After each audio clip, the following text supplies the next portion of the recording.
African leaders remain furious at derogatory remarks on immigrants from the continent and Haiti attributed to U.S. President Donald Trump. The African Union ambassador to the United States, Africana Chihombori Kwai, says she expects more formal actions and diplomatic protests, including a possible boycott by African ambassadors of the President's State of the Union address to Congress. VOA's diplomatic correspondent Cindy Sain reports from the State Department.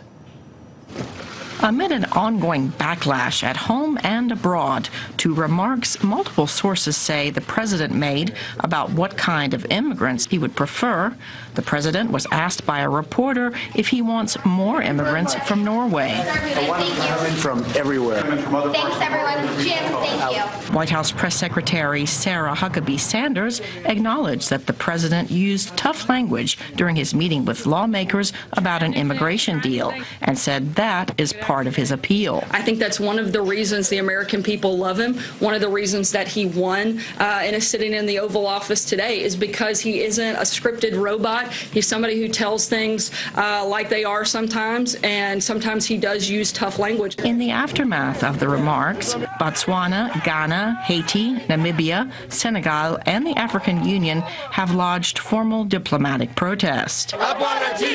The African Union ambassador to the United States, Africana Chihombori Kwai, told VOA negative remarks about Africa and the Trump administration's America First policy are a stumbling block to a traditionally very close relationship between the U.S. and the African continent. It's a wound that's going to leave a very deep scar, and that's troubling for me in the sense that I'm here to ensure, promote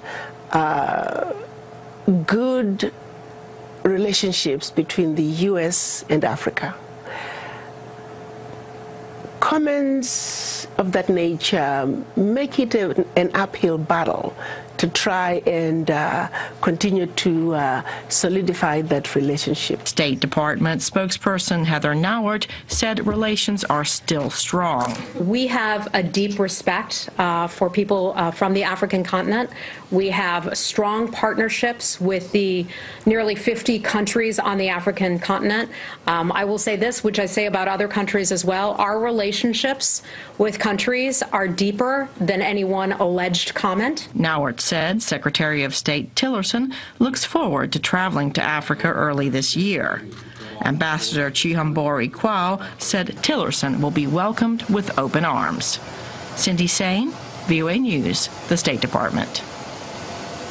At least 80 entrepreneurs in Delta State have received equipment needed to boost their businesses, including farming tools, hair dryers, cooking ovens, and some cash. State officials hope to sustain a tradition of empowering youths in the state and keep them away from engaging in violence. Take a look. As in every part of the country where rapid population growth is being experienced, governments are keen to take proactive steps to make necessary provisions, especially for the younger generation. And for the Niger Delta region, where years of agitation and struggle for development leaves a high tendency for youth restiveness, job creation for the youth is always on the front burner.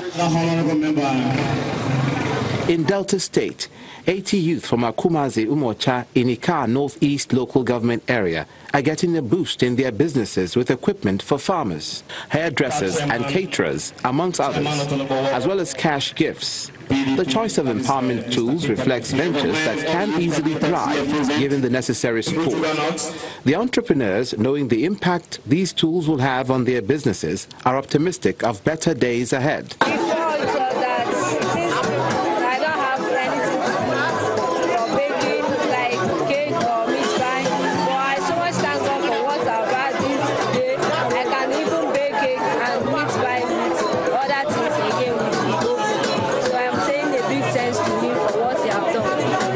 According to an official of the state government, empowering youth in Delta State is a long-standing tradition which is yielding desired results. as the crime rate is down to the barest minimum. We have always believed that when you help the less privileged, to a very large extent, you reduce crime.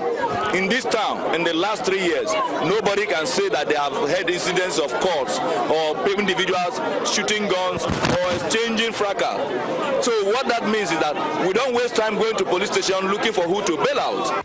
Despite the vast resources in the oil-rich Niger Delta region, which continues to serve as Nigeria's economic backbone, the people of the region face the paradox of having enormous wealth in terms of massive oil deposits, but grapple with poor living conditions in many areas. Indigents present at the event believe the beneficiaries know better than to trade these items for short-term gains. We have people being given what will enhance their life, what will emancipate them from where they used to be to where they are. Gone are the times when people are empowered and they sell off what they have and they are on their way to Libya. No. What we have now are persons who are ready to work, people are ready who are ready to become employers of labor.